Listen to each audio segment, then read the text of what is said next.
Time now to talk about football, the game of football. And let's focus on one particular team, if we will, as much as it makes me throw up in my mouth to say that we're going to talk about the Jets.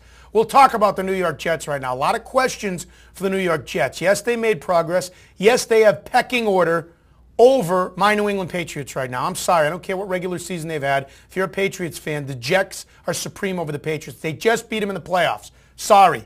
Deal with it. A lot of questions, though, about the Jets. Will this be their year? As of now, they got a lot of free agents they could possibly lose. 4 big names, or somewhat big names. 2 of their wide receivers, Braylon Edwards and Santonio Holmes. Antonio Cromartie, who's gotten them a lot of interest for a lot of things on and off the field. And Brad Smith, their Mr. Everything, their Troy Brown. What about Mark Sanchez? Is he the real deal? Did he establish himself? He's been a playoff performer in his short career, even though he's been inconsistent in the regular season. He's shown the drama in a major market like New York to come back and win big games. What about LaDainian Tomlinson? Trade worked out? Will it work out more? Will they get even more out of LaDainian Tomlinson? Will he continue to be used well in a co-backfield and really become the prime performer that he was last year? And then there's the likability factor with the Jets. Does anybody like them? Does anybody care about them? Outside of the tri-state area in Hempstead, New York? Lots of things to talk about with the Jets, and I would like to bring up their schedule first, which I think is very interesting if you want to talk about their year. Yeah, we're talking football. Don't bring up the Kevin Bacon bit that says remain calm, because we will have football. Think about this, folks, if you're a Jets fan. They're out-of-division opponents. We already know they play the Patriots, the Dolphins, and the Bills, but they're out-of-division opponents.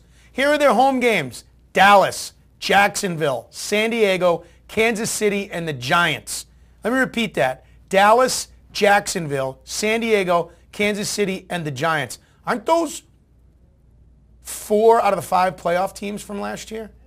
Away games for the Jets this year: at Oakland, at Baltimore, at Denver, at Washington, and at Philadelphia. Jets with one of the toughest schedules in the league next year. Again, we're talking football, talking Jets. Call us, Skype in.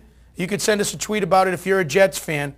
I'm not sure it's going to be their year when you look at that schedule. Now let's take a look at what people are saying about the Jets on Twitter. You got your loyal Jets fans out there. You got your Green Lanterns out there talking about the Jets. Is today the day? I always have to do it in the New York accent like a Yankee fan. Is today the day we get at New York Jets football? Keeping my fingers crossed. The lockout ends today. 27 championships. New York Yankees, yes. Now the Jets fan, NFL lockout needs to unlock. I want to see my at New York Jets win a Super Bowl. You know who we should reach out to right now is Little Miss Jet. Little Miss NY Jet. Will the Thrill DeTulio called me on WEEI this weekend. Wanted to be on the radio and announced himself. You know me, Butchie. He wants us to be on. He's listening right now. Here's another tweet from a Jets fan. I don't know how it's possible, but I want Antonio Cromartie, Braylon Edwards, Santonio Holmes back on the New York Jets with Mark Sanchez and Nick Mangold. Well, that's part of the problem. That's part of the problem. We haven't even talked about their coach and his feet up to this point yet. But as far as next year, they want all of them back. I'm not sure if you can have all of them back. Let's start with Mark Sanchez. He's back. How good is Sanchez? What are their title chances coming up in this season with the progressions that they've made? Here is Sanchez with his thoughts on the Jets.